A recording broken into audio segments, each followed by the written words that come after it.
So I know a few ways after breakups, after the loss of anything in life. Mhm. Something that I've learned to do is journaling because you have so many thoughts in your head that it's just good to write it down. And then, how we talked about in our last episode of moving forward and moving on, I feel like that helps move forward because you're releasing those thoughts and you can go back like years later and see where you were at. And you're like, oh my God, I've moved on so much from the past.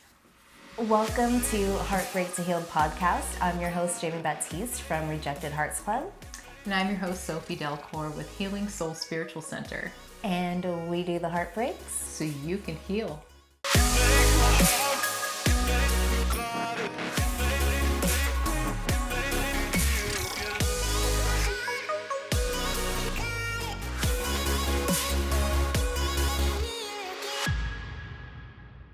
The actual act of journaling is so healthy for the brain Mhm. and the emotions. And I'll tell you what, our minds can get wild and our emotions can get wild and they can get disorganized, exaggerated Mhm. by working ourselves up, things like that. And when you take that moment to go in and do something like journaling, now your brain is literally forced to organize those thoughts and to even organize those feelings because of just purely through the act of writing. Mhm. It's the functional act of doing it that actually causes it to happen.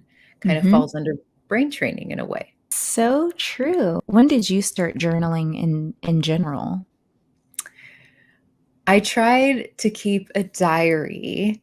Let me age myself. I tried to keep a diary when I was probably, I want to say like 7, 8 years old, but it was more like the aesthetic of it, of course, when I was when I was young, and it was super silly, and I didn't keep any of them because it You was just didn't? I didn't keep a not a lick of them, not a Oh lick of my them. gosh. Yeah, and then, later on, I tried to pick back up on journaling in my, younger adult years, I'd say 20s, like, really young 20s, but I became self-conscious. I didn't want somebody finding it and actually reading it, especially because now that I was also grown and dealing with friends and relationships, that can be really damaging. I stopped. I wonder if a lot of people, if that stems from trust issues or if you're scared again of somebody finding it, but that's still, you're trying to release your own feelings just to get it out. So maybe people think, well, I'm talking crap about people in my diary and my journal, but sometimes you have to, and you're not saying it to the world, you're just saying it to get these thoughts out. So having a fear of somebody finding it, I wonder how many people think that and don't journal because of it. Now, here's what's funny about it though. So I picked back up on journaling. At the time when I first started it, I was basically going through, in my world, what we call shadow work. Mhm. So this might be something our listeners have heard of, depending on, what you're following on social media or what you're studying. But shadow work is basically deep subconscious healing, and you'd be more familiar with the activities. So journaling's one of them. Going to therapy would be another. Or I actually utilize meditation to do so. And I actually utilize specific shadow work meditations to help through that. So rewind, when I was back restarting my journaling, I was getting out all of these really ugly feelings, but it was more, I noticed, like I was just barfing up my own, soap opera. Mhm. Um, and I realized that even though I was starting to organize my thoughts, I was now able to analyze and realize how it wasn't helping me. Oh, And wow. here's the paradox to that. it allowed me to recognize that. So in an essence, it still was helping me. But what I was realizing is literally I was manifesting myself to be a victim as opposed to talking about the feelings and trying to work through them through my words. I was just telling the story. So I actually got to the point where I was like, there's no way this is okay. And I threw it away. Wow. Threw it away. What would you recommend for people to do journaling that are doing that? Because a lot of times, again, like you said, we're journaling the same story over and over and over. But Mhm. by doing that, I feel like that means there's no change because you're just, again, regurgitating or whatever the same story over and over to yourself pretty much Yeah. without having the mindset of, okay, what do I need to change moving forward? Or here's the emotions that I'm expressing. Here's how I'm going to move on from these emotions. What would you recommend for a step by step journaling guide to heal and move forward in that regard? Your journal is your trusted person. Okay. Mhm. So yes, you need to establish what the problem is. But the conflict with journaling is if you don't move on from what. To move on from what, you need to be able to start asking why. You need to be able to take a step back away from yourself to be able to look at the bigger picture and start asking yourself, but why? Why? What's really wrong? Get to the root of the actual issue at hand. Because 9 times out of 10, whatever issue you're dealing with, heartbreak or not, Mhm. there's usually an underlying trauma, whether or not you recognize it, that is fueling this. It's not even the actual situation, it's something underneath. And that is what shadow work is. And that is why journaling is also very effective. Now, if you're having, a hard time with freestyle journaling, you can always get a guided one. You can get one that's specific. You can literally, do a Google search, or Amazon search, or whatever you prefer for a shadow work journal. Or you could simply do a self help journal, whatever your preference is. So that way, at least you do have an outline to go by. I like that. Mhm. So, we've already said journaling is a great therapeutic way to kind of heal and move on from heartbreak. Mhm. So, I think another great suggestion would be meditating and breath work. I know that once you kind of have that space of sitting with yourself, mind, body, and soul, and taking those deep inhales and deep exhales, that also can release stress and release those negative thoughts that come to mind. What do you think about meditating for therapeutic ways to heal from a breakup? It's absolutely perfect. I actually use meditation is my actual number one for any sort of healing. It's not specific to breakups or anything like that. It's period. If you need healing, meditation is it. What type is, just based on your situation then. Um, but I would really, really, really like to point out though that for meditation to be truly effective, you actually still need to journal afterwards. Meditation, when it comes to how the brain functions, you can lose it similarly to how you can lose a dream. So you need to get those details out as soon as you can. So keep, like pen and paper nearby so that way you can write right away. And even if whatever you feel, whatever you see in your mind, anything, something you hear, even if it doesn't make sense, all those little details, you actually want to write them all down. Mhm. All because all those little details, even if they don't make sense right now, will make sense at some point and will be very useful. Yeah, agree. Mhm. Sometimes it's literally a quote unquote peace of mind. That's exactly what it is. And Yep. sometimes, and I'll tell you what, The universe knows in those situations, they know whether or not you need to have any sort of type of experience through any of your senses, or it knows when you need nothing. Yeah. And sometimes you do need that break. There's a lot of people that do struggle with meditation. If that's something that you're interested in, know that it's actually not easy. Most of us are deal with some form of high stress, anxiety, diagnosed anxiety, whatever the case may be. Yeah, So, and your brain is nonstop. I'm somebody like that where it's hard to shut my brain off.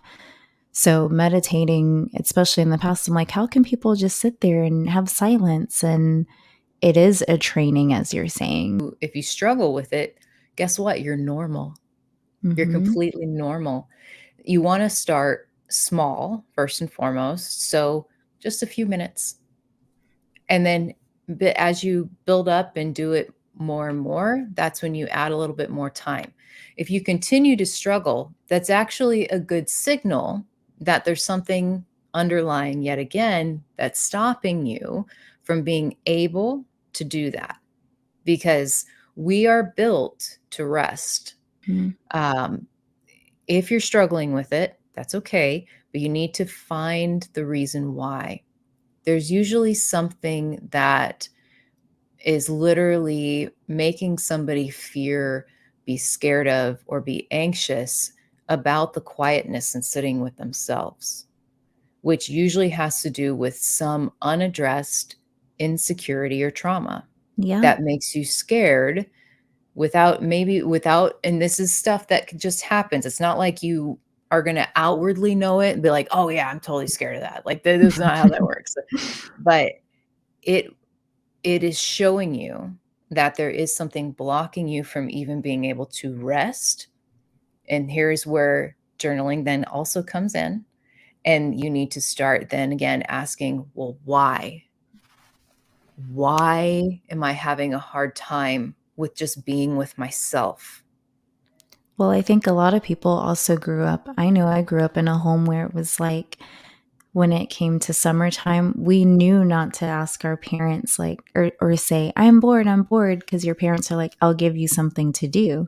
So then it's Mhm. like, okay, I'll figure something out. So it's like you always, me personally, I always felt like I needed to be doing something. And that stems from a young age. That's not good or bad. It's just that's how I grew up. And it's like that's carried with me as always having something to do, always being productive. And we have created a culture in the United States of if you're busy, you're not doing anything, or, that's you're lazy, which that's not the truth. Like, you do need that self care sometimes just to have days just to be.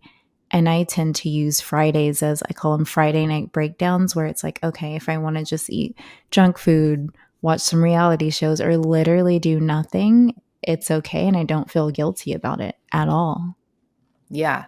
And we need to get to a place where it's more common to do that, to literally Mhm. schedule time with yourself, quiet time. If you need to even think of it as a date with yourself, then do it. Schedule a date with yourself I like that. and give yourself that time. So then let's give one more therapeutic way on how to heal. And you are the expert on this. I'm the quote unquote taker of it.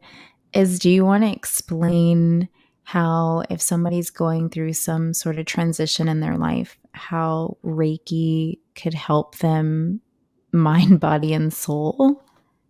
Yeah, that's that definitely.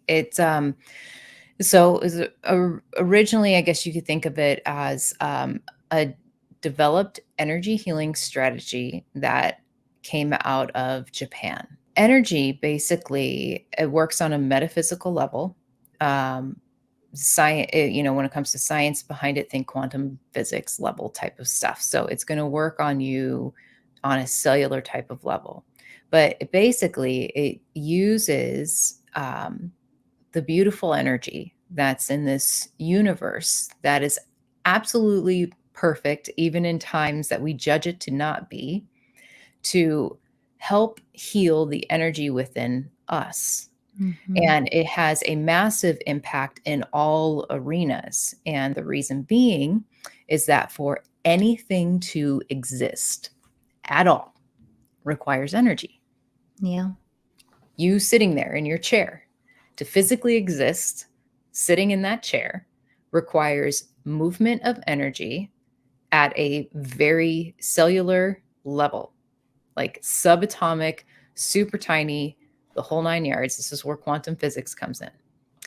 For you to make a sound requires energy. For you to have a feeling requires energy. So, for example, how this works like in tandem, you get upset about something. Well, guess what? Now your heart rate goes up, your temperature goes up, your mind is going a million miles an hour. That requires energy to create that movement. And Yeah. it all stemmed from an emotion, right? Yep. Well, guess what? That's all within us.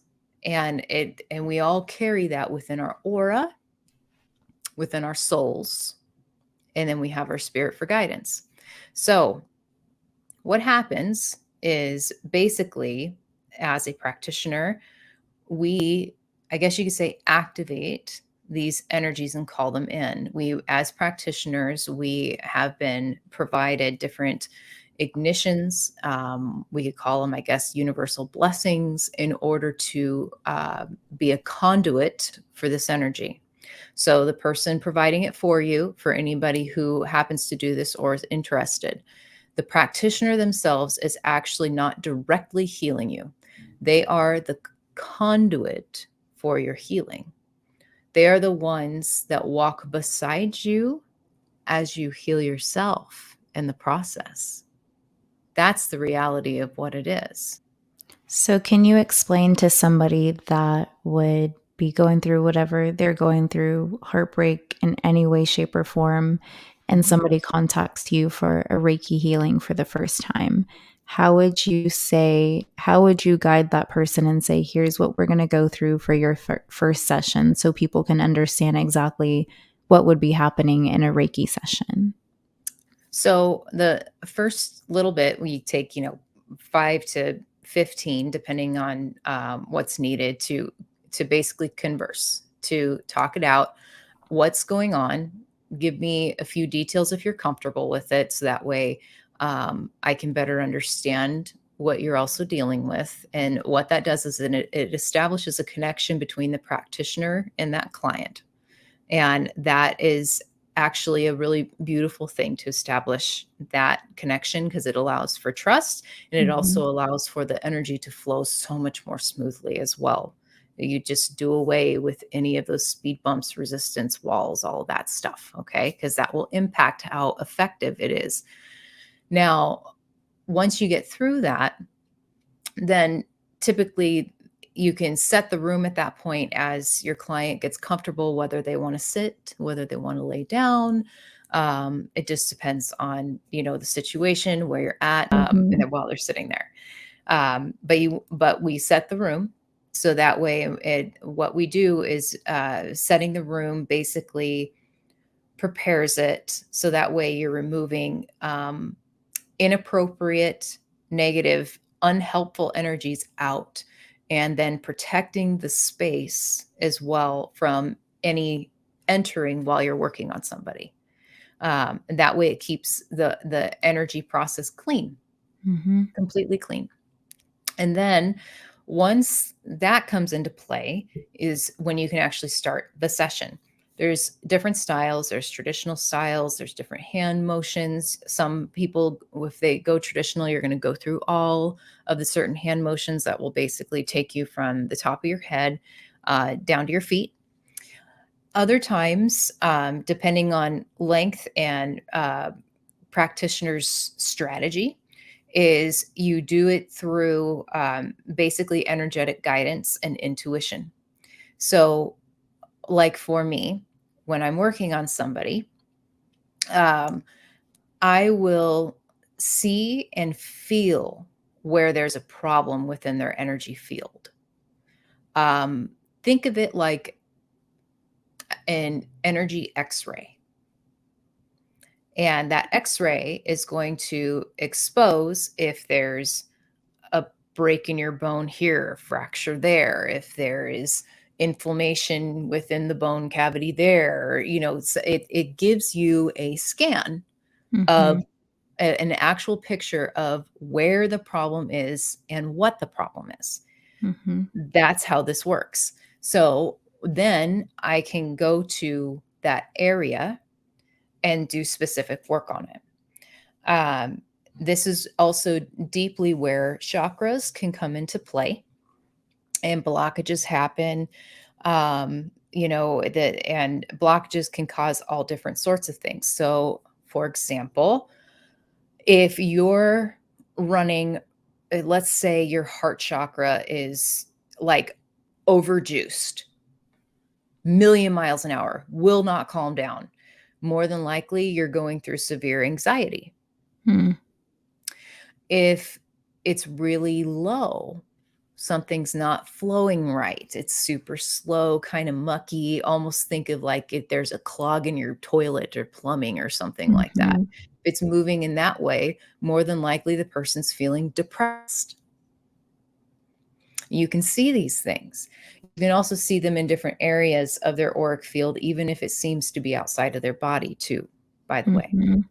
Um, but then you focus on that because you need to remove it. It's kind of, and it's like a healing process, like, if you fall down and, skid your knee on something like you would as a kid, and you have to go through that process of, all right, it's got to scab over and Yep. and so it's going to collect and coagulate. And then eventually that scab goes away and your skin heals. Yep. That is actually very much how something like Reiki works, which is also why it's not a one and done process either. That would, if we were supposed to be one and done, when you skid your knee, your body would instantly heal afterwards. But that's Right. not the case. It takes a good couple of weeks for the skin to actually go through the whole healing process if you do that, Right. right? And That's that's like just one therapy example. sessions. You're not just gonna go one and done and be like, "Okay, I'm healed." No, you still need to talk things out. So same, I feel like with Reiki, it's you're going for one thing that might lead, I call it maintenance, just like therapy is. So it's Mhm. just for Reiki situations, it's energy maintenance. It is. There's a lot of naysayers. People think this is crazy, and that's fine, Mhm. because they're not meant to at that point in their life to understand something like this. And that's okay, because Mhm. that is their place in their journey in their life, and they're not meant to heal like that yet. That's okay. That's not a problem. So if you're Mhm. listening and you think this is crazy mumbo jumbo, that's okay. Think it's crazy mumbo jumbo. And then you can use other techniques anyway, because regardless of it, you got to heal. And Yeah. that's when you can go back and you can do the more tangible type of items, which is going ahead and journaling, which is, if you need therapy for it, go get therapy. If you Yeah. need to go to a trusted friend and somebody on a regular basis, then do that. That's okay too. But this is something, though, that will help. Energy healing helps accelerate the healing process of anything exponentially. It'll bring you to higher levels like you wouldn't believe. The beautiful part behind that too is that that'll help lead you on a path that when you're ready for your next relationship, that you can be better yourself within that relationship, and you will more than likely have a much better chance of finding a partner that's better fitting for you. Which Because is the why? goal at the end of the day, you know? Yeah. So it's, as we always say, like, you gotta heal yourself first so you're not bringing in any negative energy into your next situation. Yes, yes, and that is really key, which, you know, for anybody out there, if you're having a repeat situation, basically same shit, different day, or same shit, different person, then you've got to address those problems. And that means that you're hanging on to something and you're bringing it in there into the next relationship on repeat. And you've Mhm. got to address it. And if you want to stop the cycle and not have to deal with heartbreak and hardship and feeling hurt and whatever may have happened to actually like really cause an issue from whatever you've been experiencing. You've still got to take accountability for your part in it, which could be nothing more than just you healing and finding yourself so that way you can find the right partner. Yes. And with all of that being said, as always, we appreciate you guys watching and listening. Don't forget to subscribe to our channel and leave us some comments. We want to hear back from you guys.